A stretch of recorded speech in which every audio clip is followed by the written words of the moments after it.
vacation. So I want to thank you all for being here. I know it's your Sunday afternoon. Actually, we're not competing with gorgeous weather, but I know you have a number of other things going on. I know we have students here that this is their last day vacation. We have a little bit of, it's a very diverse group. There are PA students here, PA faculty here, there's PA alumni, we have church people, we have parents that live all the way up in Gainesville, family members from out of state. So I thank you for being here. And not only is this something that really we do every year, this is the 17th annual recital, and some of you, I know some of you are here because I talked to you a minute ago, we're at the very first one in 1996. We're actually going to show some footage, hopefully, of that. And so we've been doing this a long time, but I've never actually done it here in Decatur. We've always done it up and coming where the majority of my students were.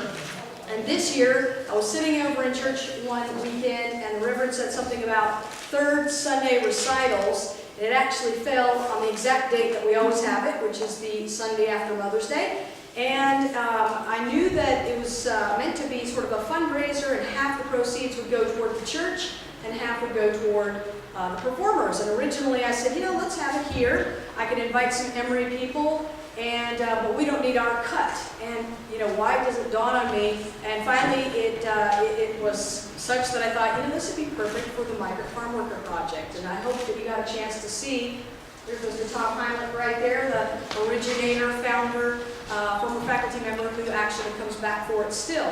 But it's a really special program that our students participate in, and so I just wanted to say that half the proceeds from today go toward the church and half go toward the Migrant Farm Worker Project. And hopefully you picked up in your programs today a little reflection that one of our students actually wrote, that it's a very life-changing experience for our students, for us to participate in, and so it's a really worthy cause. And I hope to do this every year, here actually.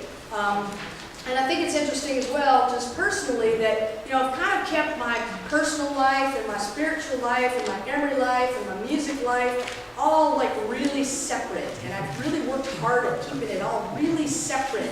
And it keeps coming together. And I'm just going to embrace it because I just thought, you know, the Emory people aren't going to understand that I go home and I play on a Home Depot bucket for hours. And parents come and let me do this with their kids and they pay me. They're just not going to understand that. In fact, funny story was, I just have to tell you a couple of stories.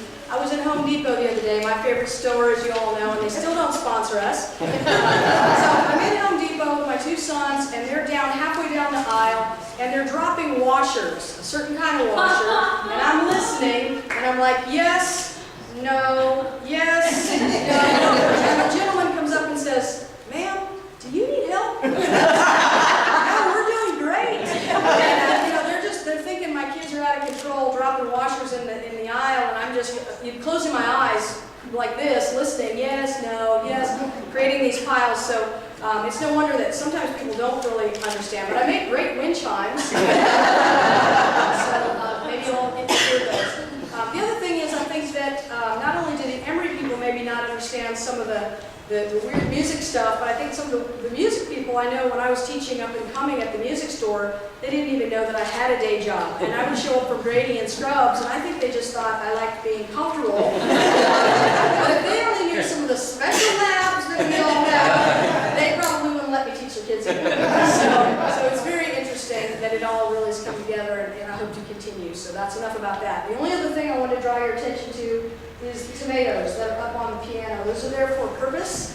And I want you at some point today to just look at the tomatoes and think about the hands that picked them and maybe what their life might be like. I know we tell our children to share. I think we're all really lucky.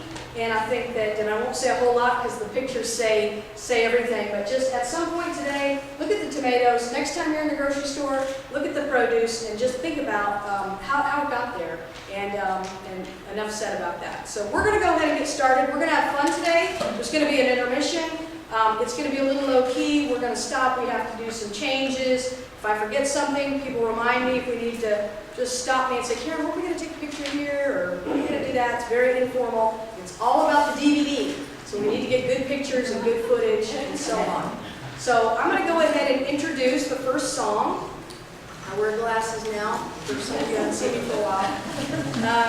And don't worry, the text is going to disappear and you'll actually see the renewal that you remember. So it's just for the first half.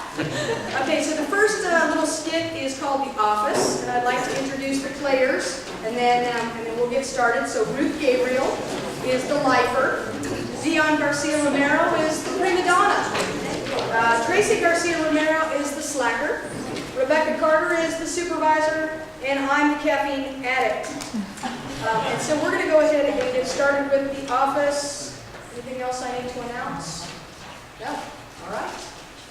I'm the lifer.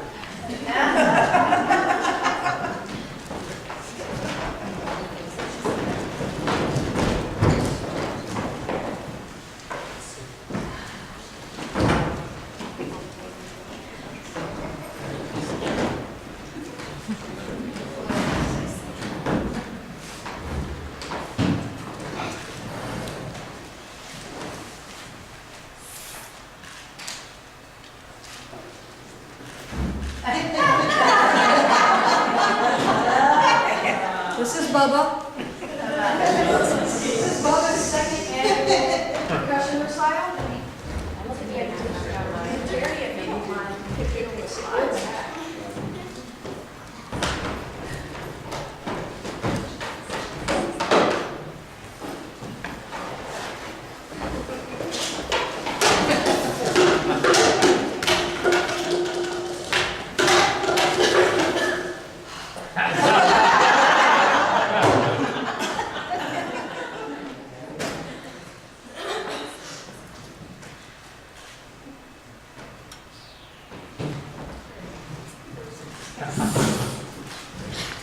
Dude, I'm trying to get to work.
and they agreed. They had no idea what they were signing up for, and so I really have to commend all of you for sticking with it and being committed, and so hopefully we'll have you come back. Yeah, have you committed? I also want to introduce Linda Armstrong and Allison Schaefer, who are going to be helping today with clear.